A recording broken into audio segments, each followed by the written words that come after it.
Staff, আমি আসছি, দেখা হবে ইনশাল্লাহ। F7 বিজিআই যুদ্ধবিমান নিয়ে আকাশে উড়ার আগে সফলভাবে ফিরে আসার প্রত্যাশা জানিয়ে প্রশিক্ষক মুস্তাক আহমেদের কাছ থেকে এভাবে বিদায় নিয়েছিলেন ফ্লাইট লেফটেন্যান্ট তৌকির ইসলাম সাগর। কে জানত এটাই হবে তার শেষ বিদায়।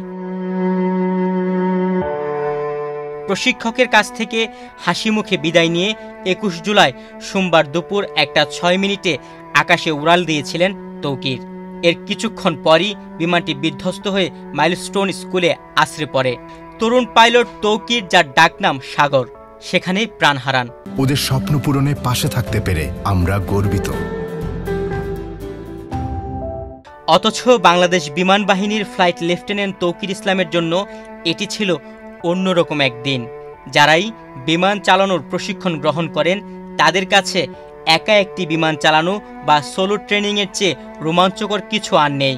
বিমান চালানো শেখার এটি সবশেষ ধাপ। পাইলট তৌকিরের জীবনে এটি ছিল একটি বিশেষ দিন। সে রোমাঞ্চ নিয়েই প্রশিক্ষক মুস্তাকের কাছ থেকে বিদায় নিয়েছিলেন।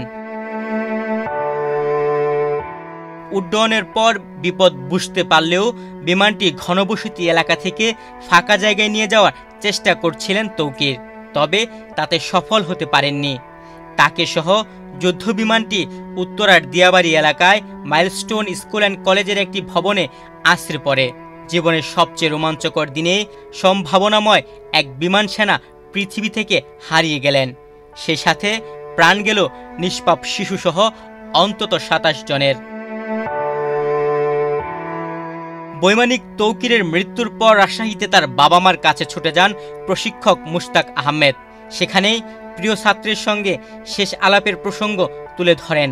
এ সময় তিনি আবেগ আপ্লুত হয়ে পড়েন। বিমান বাহিনীর সাবেক ওয়ারেন্ট অফিসার মুস্তাক আহমেদ বলেন, তৌকির ছাত্র হিসেবে ভালো ছিল। গণমাধ্যমে খবর দেখার পর ছুটে আসি তৌকিরের বাড়িতে।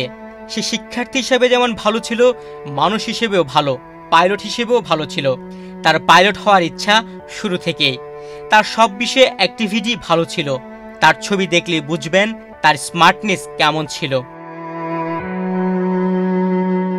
বিমান বাহিনীর সাবেক এই কর্মকর্তা আরও বলেন, তৌকির নম্র, ভদ্র, স্মার্ট, একজন দক্ষ মানুষ।